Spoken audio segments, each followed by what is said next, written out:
Cara, você tá falando disso tudo aí. Toda vez que eu tenho uns papos assim com os empresários pica, eu fico pensando, vocês falam em conselho, em trazer toda a experiência que vocês desenvolveram ao longo de muitos anos e conseguiram uma carreira de sucesso e tal. E eu fico pensando em mim. Porque, esse lance de internet é um troço relativamente novo. Eu acho que... Bom, pelo menos não tem no meu conhecimento um cara que se aposentou fazendo o que eu tô fazendo, entendeu? O que eu quero dizer com isso? Que eu fico pensando se toda a expertise de caras como você, como os caras do Shark Tank, etc., me ajudariam, tá entendendo? Porque isso aqui é muito diferente, cara. Primeiro que a escala de tempo já é um pouco diferente na internet. Por exemplo... se eu tiver num bom momento... Primeiro que na internet as pessoas ou te amam ou te odeiam. Verdade. Dependendo do ciclo que você tá. E também tem o lance do tempo, que aqui as coisas parecem que acontecem mais rápido. Por exemplo, uma tendência na internet, ela pode nascer e morrer em meses. Ou às vezes menos, tá? Então, assim, a gente precisa saber se transformar e se modelar, cara, de acordo com que é relevante naquele momento ali. Eu me considero um cara muito bem sucedido em ter conseguido manter esse formato de programa que vai meio na contramão da tendência atual, que é uma tendência de vídeos curtos e tal. Tudo bem que a gente também produz conteúdo de vídeo curto pra cacete, inclusive. Mas o meu principal... é um conteúdo que, a gente fica aqui 1 hora, 2 horas, 3 horas, tem dia que fica 5 horas conversando com os outros. Então vai meio na contramão. E eu me sinto bastante feliz de conseguir fazer, não provar que isso daqui não era só uma tendênciazinha. Que o podcast, ou videocast, ou o que quer que seja esse tipo de programa aqui, ia nascer e ia morrer muito rapidamente. Nunca acreditei nisso, sempre soube que era uma parada que tinha bastante futuro. Mas o meu ponto é...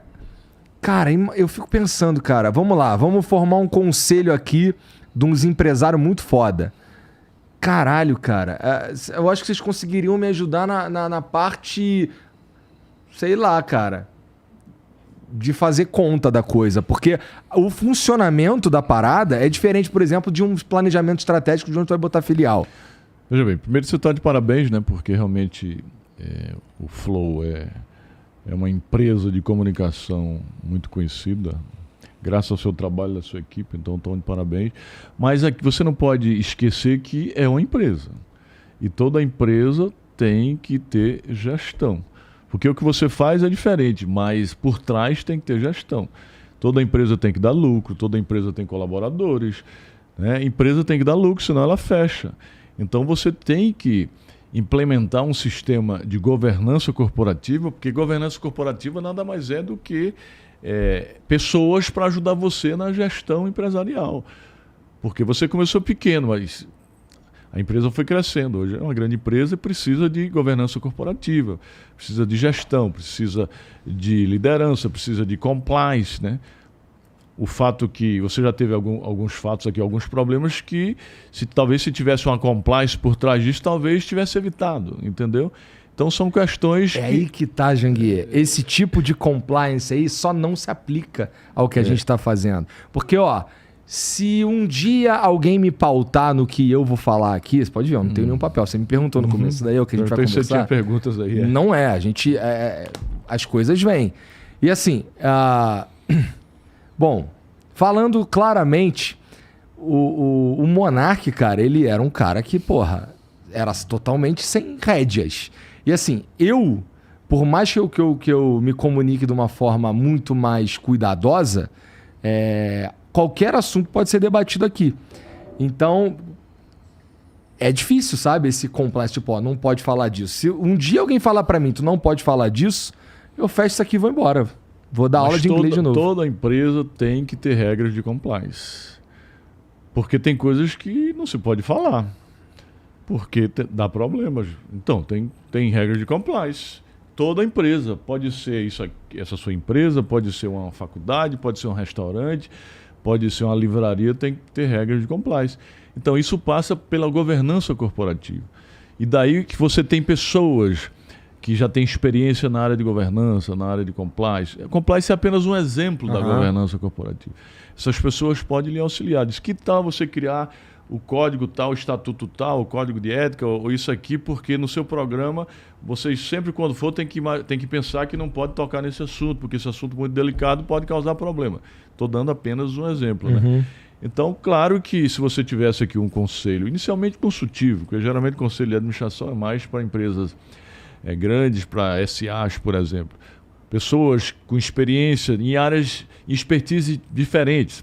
Uma na área de gestão, outra na área de finanças, outra na área de tecnologia, outra na área de comunicação, por exemplo, que você é da área de comunicação, você iria gerir essa empresa de uma forma muito mais eficiente e muito mais eficaz. Você teria mais lucros, né? E isso é o que a gente faz por conta da experiência que a gente adquiriu investindo em empresas há muito tempo, né? Cara, e é realmente assim